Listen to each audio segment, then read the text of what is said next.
Hello, everyone. In Escape from Tarkov Arena, maps play a pivotal role in shaping the gaming experience for players.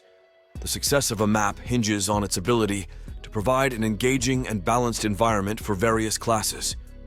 While some maps excel in delivering enjoyable and well-rounded gameplay, others may offer distinct challenges, creating diverse experiences based on player class and preferences. Despite the unique design structure of the game, a few maps consistently stand out, ensuring that players almost always have an enjoyable time navigating their virtual battlegrounds. Before we start the video, if you enjoy tier list videos like this, don't forget to like the video and subscribe. Enjoy watching. In the early days of the Arena beta, a particular map gained notoriety: Air Pit.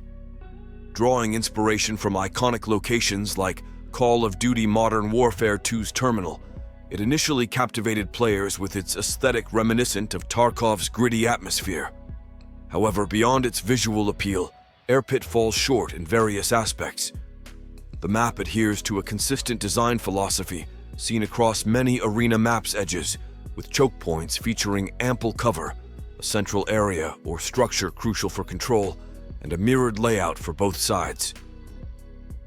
Unfortunately, Air Pit falters in the execution of these principles, leaving players with a less than ideal experience.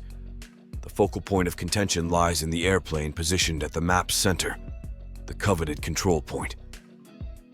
Despite its strategic importance, attempting to seize control of this area often proves to be a frustrating endeavor. The design choices lead to a less enjoyable gameplay experience, a stark contrast to the promising potential suggested by the map's initial impressions.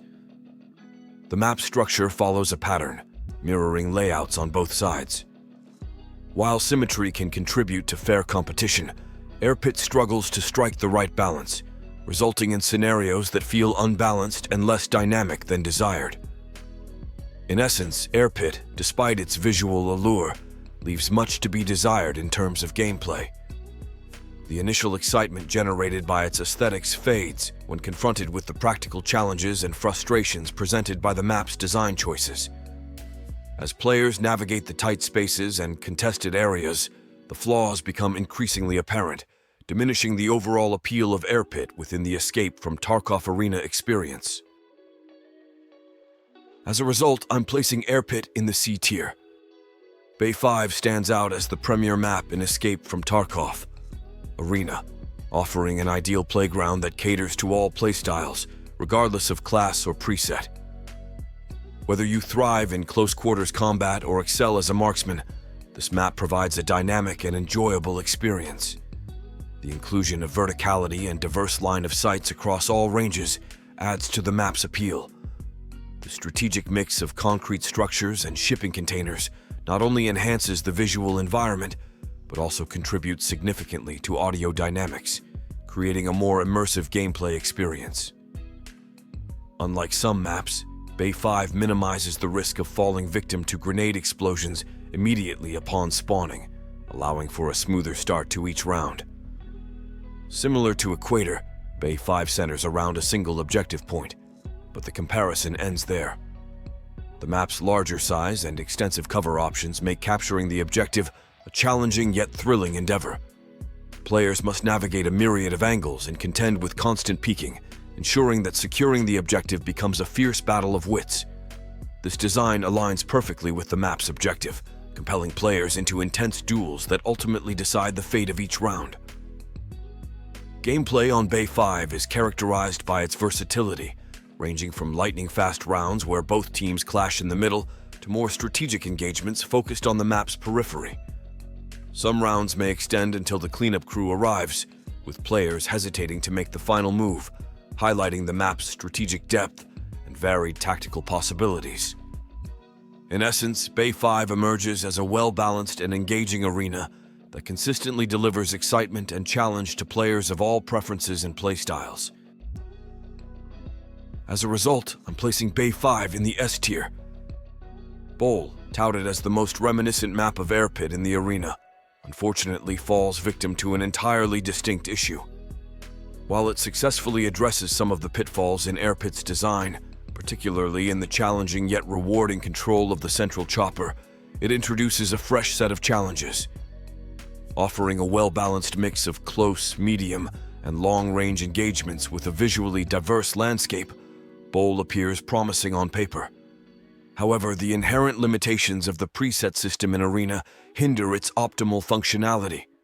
The central challenge lies in the two sniper towers positioned at the edges of the map, which significantly impact gameplay dynamics. The inability to swap presets during a match or assess teammates' loadouts before committing exacerbates the issue. In Bowl, this predicament becomes even more pronounced. For solo players or those not in a pre-formed team, there's a gamble involved in selecting a marksman preset or relying on someone else to do so. The delicate balance is disrupted if there are too many marksmen on one team. Ideally, only one should occupy the tower, and exceeding this threshold risks a team's vulnerability, leading to a potential loss of control over objectives. On the flip side, if no one opts for a marksman preset and the opposing team has at least one, the consequences are dire. Contesting an enemy sniper comfortably ensconced in a towering structure with ample cover becomes an insurmountable challenge, often spelling defeat for the ill-prepared team. In essence, Bowl, with its on-paper potential, grapples with the practical limitations imposed by Arena's preset system, creating a strategic dilemma for players who must navigate the delicate balance between marksman utilization and team composition. As a result, I'm placing Bowl in the B tier. The design of this Arena map stands out for its excellence. Rather than featuring two objective points, it opts for a single one, a choice that aligns seamlessly with its status as the smallest map in the pool. The map elegantly divides into 5 sections, including 2 corridors hugging the map's edge, 2 wider choke points offering diverse pathways between the middle and edges, and a central area housing the objective, providing cover from both sides. Equator excels in delivering an intense close-quarters combat experience, leveraging its smaller size and strategic layout. However, 2 notable challenges have surfaced. First, the potency of grenades has become a concern, particularly with teams favoring assault presets. The result is often early round casualties from well-placed grenades, impacting the overall enjoyment of the gameplay. Additionally, the map's compact size leads to another issue. The central objective rarely comes into play. In a majority of instances, rounds conclude before players can engage with the central objective. To address this, a potential solution could involve implementing dynamic round timers based on the map size. For instance, on smaller maps like Equator, the time between the start of the round and the objective becoming capturable could be significantly shortened, fostering more opportunities for strategic gameplay around the central point. In essence, while Equator succeeds in delivering a fast-paced experience, refining grenade mechanics and round timers could enhance the overall gameplay by addressing certain challenges linked to its unique design. As a result, I'm placing Equator in the A tier. Introducing the unique map in Arena, a picturesque forest reminiscent of a slice of the classic Escape from Tarkov Woods mode, providing a refreshing departure from the predominantly industrial, concrete, or metallic aesthetics found in other maps. Players can expect a landscape that encourages long-range engagements, features fewer choke points, and boasts a central area for close-range encounters, adding a touch of variety to the gameplay. A thoughtful inclusion is the presence of sniper rifles strategically placed on both sides of the map, offering players with non-long-range classes a chance to excel. However, Sawmill grapples with a notable issue that may persist unless addressed. The distance between points A and B on this map is exceptionally vast.